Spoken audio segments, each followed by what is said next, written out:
Então, curiosamente, os tripulantes desse disco que caiu em Socorro praticamente são idênticos o formato humano dele, praticamente idêntico aos habitantes de Atacama. Enquanto que o segundo disco que caiu em Roosevelt, o tripulante daquele disco era quase tipo Alfa Cinzento, baixinho, aqueles olhos esbugalhados, aquela cara, aquela coisa típica. E curiosamente, aquele tripulante era o famoso alienígena hospedados pelo governo americano há muito tempo. Então aí houve um confronto. Naquele tempo, em julho, parece que 10 ou 12 de julho de 47, uma coisa assim, não estou bem lembrado, houve esse confronto e a temática ufológica veio à tona. E o governo norte-americano se horrorizou.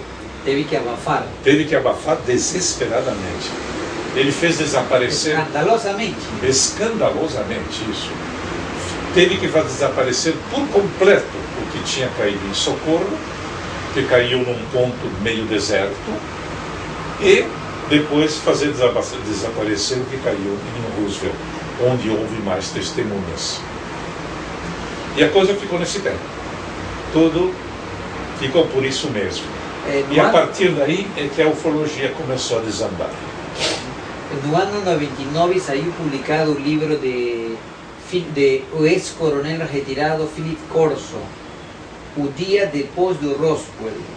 E ele, que foi um alto funcionário da Força Aérea, que trabalhou lá em Alemanha Ocidental, foi uma pessoa assim premiada, né? Ele, antes de morrer, né, ele escreve um livro e fala que o Roswell foi um fato real e que não somente isso, senão que a tecnologia achada aí foi utilizada, né, por até algumas empresas, ou seja, algumas indústrias, né, para se aproveitar através da engenharia reversa, né, e acelerar, né, as tecnologias, a inovação, né, uma coisa interessante que escreveu esse coronel, né, Philip Corso. Provavelmente sabendo das coisas, né? Bom, só se sabe que depois daí a temática ufológica começou a desandar, quer dizer, começou a aparecer aqui, a aparecer colar. Foi criada a CIA, especialmente para estudar a temática ufológica. Hoje ela é uma agência de espionagem internacional, mas naquela época foi criada exclusivamente para estudar os discos voadores.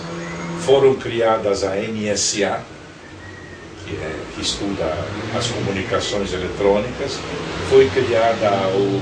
NSA seria, não é NASA, não é... Não, Serviço Secreto. NSA. National Security, não sei o quê. Certo. Ele é um serviço poderosíssimo, mais poderoso que a CIA, e mais poderoso que a FBI. E recebe verbas fantásticas, ninguém se mete na vida dele, ninguém manda, só ele. Mas ele sabe de tudo a respeito de discos voadores, a respeito de comunicações, ele penetra em tudo, sabe de tudo. E foi criado naquela época. Então, a partir daquela época, começaram a aparecer os tais de disco voador, porque se tornaram presença. Presença, primeiro porque havia terminado o segundo conflito mundial. E segundo porque o homem começou a fazer as tais de experiências com bomba atômica. E com essas experiências de bomba atômica, ele estava, de alguma maneira, atrapalhando a vida dos habitantes de mundos subterrâneos e mundos submarinos. E por isso que eles tiveram que vir à tona para ver se impediam as tais de experiências idiotas que os humanos faziam. E daí em diante a coisa desandou. Bom, se criaram então até serviços secretos de estudo de discos voadores, aquela turma que investigava como é que era o negócio do Projeto Azul, Blue Book. Uma patifaria, uma cretinice que só vivia bisbilhotando se alguém sabia a respeito de discos voadores. E assim vem até hoje. Então, de alguma maneira, os alienígenas estão se metendo na nossa vida como nunca, principalmente nos tempos atuais, os nefastos. Aqueles que começaram lá nos Estados Unidos, no deserto não sei das quantas, hoje estão distribuídos em diversas bases nos Estados Unidos, principalmente a famosa base de Dulce, que é a mais nefasta de todas as bases alienígenas. Eles estão instalados lá, vivendo e fazendo estudo com seres humanos, né? Como bem clássico do governo americano, de certa forma.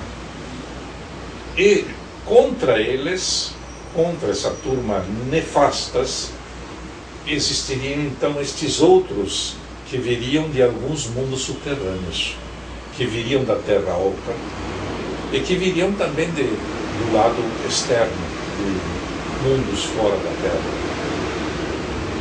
E há confrontos entre alienígenas, eu chamo ele benevolente e nefastos, até os dias de hoje.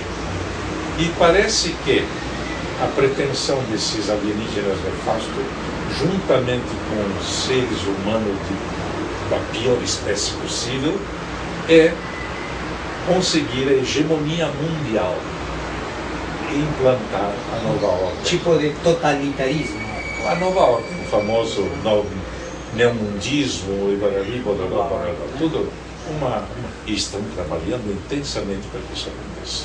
Doutor Ernesto, nos pode contar um pouquinho acerca de sua experiência pessoal? Como que você se interessou? Quando e como que você se interessou? Porque na biografia dos livros nos fala que você já é uma pessoa que mexe com ufologia há muitas décadas, né? Como começou o seu interesse na ufologia?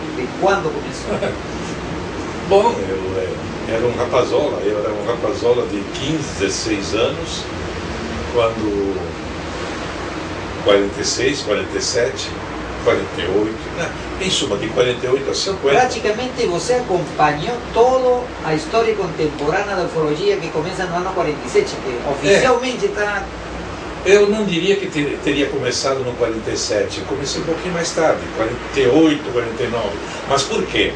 Porque começaram a aparecer reportagens sobre objetos voadores estranhos, sobre não sei o quê, com possíveis invasões alienígenas, os marcianos estariam tomando conta da Terra, os venusinos, porque naqueles tempos não se falava em alienígena, se falava em extraterrestre, geralmente se falava em marciano, selenita, venusino, habitante de Ganímede, de não sei o quê, blá, blá, blá, blá. Bem, eu comecei a me interessar naturalmente pela temática e de uma maneira assim, toda especial. Por quê? Porque eu desejava que essa história ufológica fosse verdadeira. Porque desde o começo, não sei por que cargas d'água, quem é que me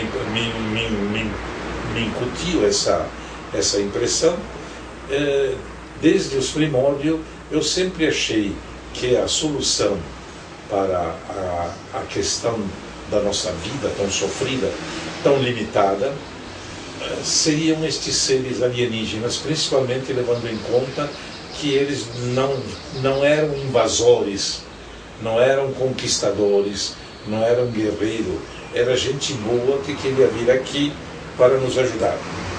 Curioso, eu parti por essa premissa. Mas por quê? Sim, porque eu passei toda a Segunda Guerra Mundial na Itália. Eu conheci os bombardeiros dos aliados desde o primeiro dia que a Itália entrou em guerra. Mussolini declarou guerra em 10 de junho de 1940, no dia 11 de junho caíram bombas na rua onde eu morava, em Torino. Você nasceu onde? Na Itália. Na Itália. Em que cidade? Eu nasci em Marostica, mas a minha cidade é Torino. Torino, né? Torino, né? Então eu me criei lá em Torino. Em que ano que nasceu? 34. 1934. Então, Desde o começo já comecei a conhecer os bombardeiros aliados contra